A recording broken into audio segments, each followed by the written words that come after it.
జరిగింది బట్టి ఇటు వచ్చి మా టైప్కి వచ్చి చెప్పారా ఇంతసేపు జరిగిందంతా వేస్ట్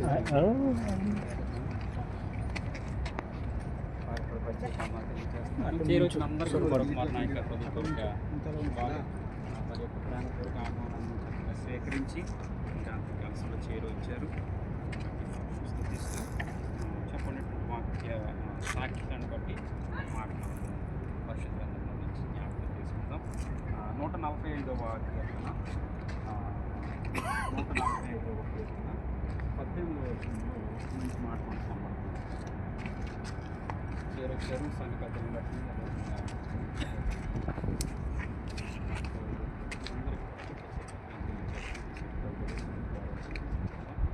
145వ దావీదు కీర్తన 18వ వచనం చదువుతున్నాను కావాలన్నా నేను చదివాను. తనకు మొర్రపెట్టు వారికి అందరికీ తనకు నిజముగా మొర్రపెట్టు వారందరికీ యెహోవా సమీపముగా ఉన్నాడు. తన యందు భయభక్తులు గల వారి కోరిక ఆయన నెరవేర్చును. వారి మొర్ర ఆలకించి వారిని రక్షించును అన్నమాట.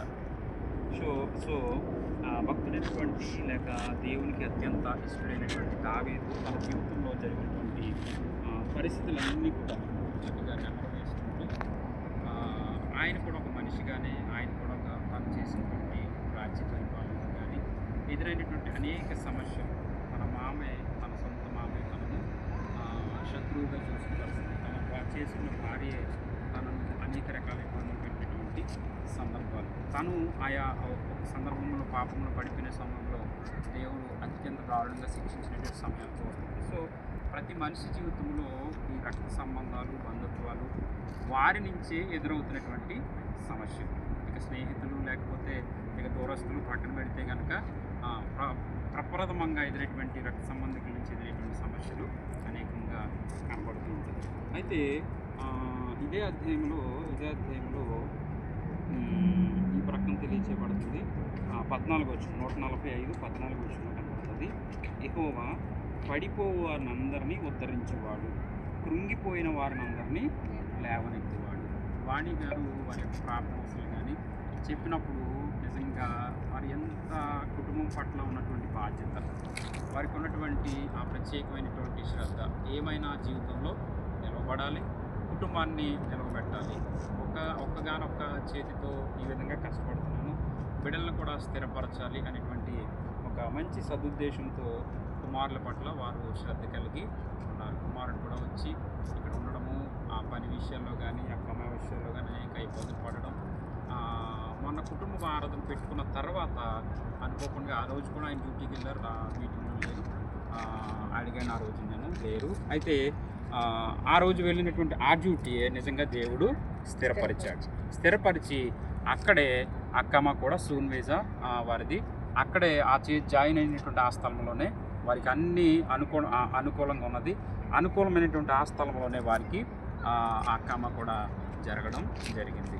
సో ఈ విషయాలన్నింటిని బట్టి వారు ఎంతగానో సంతోషిస్తూ సంఘమంతటితో ఈ సాక్ష్యాన్ని పంచుకోవాలి, దేవుడు చేసినటువంటి గొప్ప కార్యాన్ని ప్రచురం చేయాలి అనేటువంటి సదుద్దేశంతో ఈ యొక్క మీటింగ్ని వారు సిద్ధపరచడం జరిగింది. కాబట్టి కృంగిపోయిన వారిని అందరినీ లేవనెత్తువాడు. ఆమేన్. కృంగిపోయిన వారిని అందరినీ లేవనెత్తువాడు.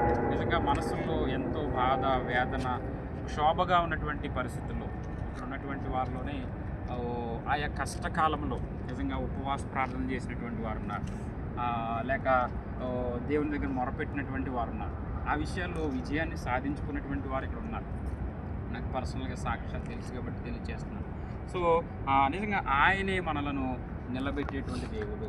ఆ సమయంలో నిజంగా ఏ మనిషి చేయి అందిస్తాడో అందించడో తెలియదు, కానీ మనం ప్రార్థన చేస్తే చేయి అందించే వారిని సిద్ధపరిచే దేవుడు. ఆమేన్. చేయి అందించేటువంటి వారిని, సహాయం చేసేటువంటి వారిని, నిజంగా నువ్వు ఎక్స్పెక్ట్ చేయకుండా ఇదిగో నీకు పలానా అవసరం ఉంది కదా నేనే వచ్చి నీకు సహాయం చేస్తానని అటువంటి వారిని దేవుడు సిద్ధపరిచేటువంటి దేవుడు. ఈ మాటలు చూస్తే అందుకనే నిజముగా మొర్రపెట్టు వారికి అందరికీ నిజముగా మొరపెట్టాలంట. యాకోబు పత్రికలో తెలియజేస్తుంది, అడుగుతారు కానీ వారి హృదయాలు నిజముగా అడగరు. చక్కటి మాట తెలియచేయబడుతుంది. అనుమానంతో విశ్వాసం లేకుండా అడుగుతారు. అంత మాత్రమే కాదు, అటువంటి వారు గాలి చేత ఇటు గాలి వేస్తే ఇటు వెళ్ళేవాళ్ళు, ఇటు గాలి చేస్తే ఇటు వెళ్ళేటువంటి వారిగా వారి ప్రవర్తన ఉంటుందని. కానీ నిజముగా మొర్ర పెడితే తప్పక ఆయన ఆశీర్వదించే దేవుడు, నిజముగా మొర్ర పెడితే ఆయన నిజంగా దీవించే దేవుడు అనేటువంటి మాటను ఇక్కడ మనకు కనబడుతున్నాయి. ఆఖరిగా మనం చూస్తే కనుక ఒక మాట చూపిస్తాను. సామెతల పుస్తకము 3వ అధ్యాయము 5-6 వచనాల్లో చూద్దాం. సామెతల పుస్తకము 3వ అధ్యాయము 5-6 వచనాలు. ఇది చాలా ప్రాముఖ్యము. ఎప్పుడైతే నిజముగా మనం మొర్ర పెడుతున్నామో, నిజముగా మొర్ర పెట్టేటప్పుడు సంపూర్ణముగా దేవుని పైన ఆధారపడాలి. ఈ కార్యము జరిపించబడుతుంది అనేటువంటి విశ్వాసం మనలో ఉండగలగాలి. అందుకు నేను చెప్పబడుతుంది,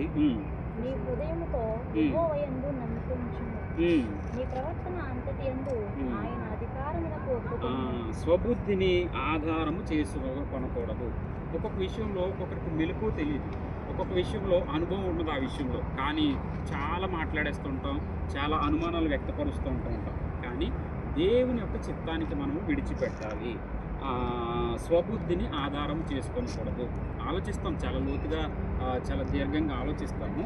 ఆలోచించడం మాత్రమే కాదు, ఆ విషయంలో మనము సంపూర్ణంగా దేవుని యొక్క చిత్తానికి ఒప్పుకోవాల్సినటువంటి వారము. తద్వారా ఇందాక మనం 150 చెప్పినట్టుగా నిజముగా మొర్ర పెట్టేటువంటి వారుగా మనము ఉంటాము. నిజముగా మొర్ర పెట్టినటువంటి వారు ఏం చేస్తారంటే వారి యొక్క స్వబుద్ధిని ఆధారం చేసుకుని కొంతేమో దేవుని మీద పెడతారు, కొంతేమో దైవజనులకు తెలియజేస్తారు, కొంతేమో వారి యొక్క ఆలోచనలు చేస్తూ ఉంటారు. అలా కాకుండా సంపూర్ణంగా దేవుని పైన ఆధారపడితే తప్పక ఆయన మార్గము సరళం చేసేటువంటి దేవుడు. కృంగిపోయినటువంటి వారిని అందరినీ లేవనెత్తేటువంటి దేవుడు. అంటే వాణి గారు జరిగినటువంటి అనేక సందర్భాల నుంచి ఆయన లేవనెత్తాడు, నిలవబెట్టాడు. నడిపిస్తున్నటువంటి దేవునిగా ఆయనకు మహిమ చెల్లించడానికి, చెల్లించడానికి ఇంకో సంఘం అందరినీ పిలిచి ఈ సంతోషకరమైనటువంటి కార్యక్రమాన్ని జరిగిస్తున్నారు. సో తప్పక ఈ చదవబడినటువంటి లేఖనాలు వారి జీవితంలో జరిగేటటువంటి పరిస్థితికి కూడా ఇంకనూ రాబోయే దినాల్లో వారి యొక్క ఆలోచనలు, కుమారుడు యొక్క ఐడి కార్డు అడ్రస్ కూడా జరగాల్సింది. సో ఆ అడ్రస్ కూడా జరిగి సంపూర్ణంగా ఆ సివిల్ ఐడి చేతికి వచ్చేటువంటి గొప్ప కృప దేవుడు అనుగ్రహించింది కాక. రాబోయే రోజుల్లో ఇంకా మంచి సంతోషకరమైనటువంటి కార్యాలు వారి జీవితంలో జరిగి ఈ విధంగానే సంఘంతో చక్కగా పంచుకునేటువంటి చక్కటి సదవకాశాన్ని కూడా దేవుడు అనుగ్రహించింది కాక. చేరొచ్చినటువంటి మనము కూడా మన జీవితంలో జరిగినటువంటి ప్రతి పరిస్థితిని బట్టి ఆయనకు కృతజ్ఞతాస్తుతులు చెల్లించాల్సినటువంటి వారమై ఉన్నాం. మనం ఈ లోకంలో ఏది తీసుకొని పోం కానీ మన జీవితమే అనేక మందికి ఒక సాక్ష్యంగా ఉంటూ ఉంటుంది. మన జీవితమే అనేక మందికి ఒక మార్గాన్ని చూపించేటువంటిదిగా ఉంటూ ఉంటుంది. అటువంటి మార్గంలో ఉన్నటువంటి మనము దేవుని యొక్క కృప పొందినటువంటి వారము, దేవుని యొక్క ఆశీస్సులు మనము పొందినటువంటి వారము. ఈ దైవ లేఖనాలన్నీ కూడా వారి జీవితానికి చేరొచ్చినటువంటి అందరికీ కూడా ఆ పరిశుద్ధాత్మ దేవుని యొక్క కృప తోడుగా ఉండి నడిపించి బలపరచును గాక. ఆమేన్. ఇది సమయంలో ముందుకు రండి.